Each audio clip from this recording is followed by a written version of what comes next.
Hi, and welcome to PR in 5, a new webinar series designed to help exhibitors incorporate public relations tips and tactics into your overall marketing strategy.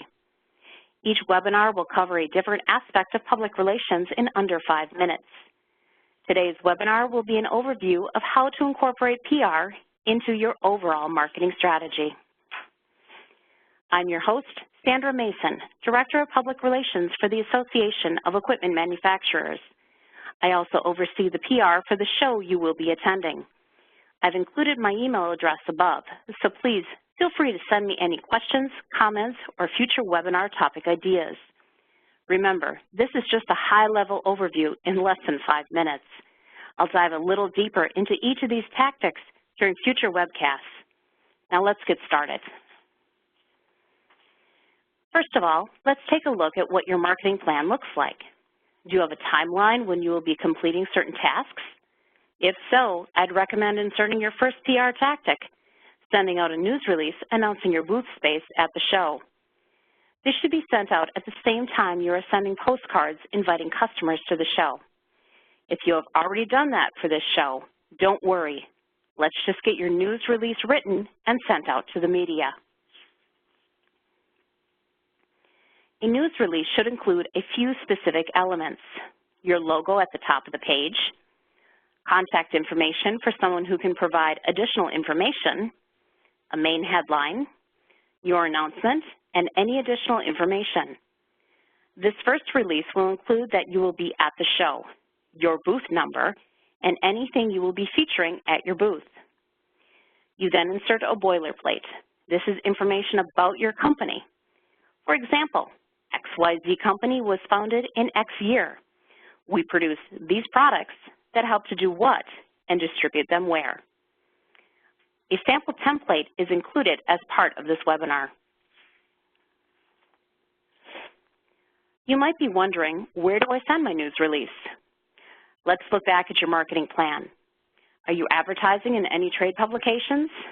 If so, find out from your sales rep the name of an editor and their email, and start building a list. Also, take a look at trade publications your customers and you might read, and find out who the editors are and add those to your list as well. About a month before the show, I will be able to share with you a list of registered media, but you don't want to wait that long before you send out your first news release. If you will be unveiling a product at the show, you might want to consider hosting a news conference in your booth to unveil it to show attendees and the media. The media, if you provide something newsworthy, will likely write an article about your new product. Let me know if you will be having a news conference. We can add you to a list that we provide to the media at the day of the show.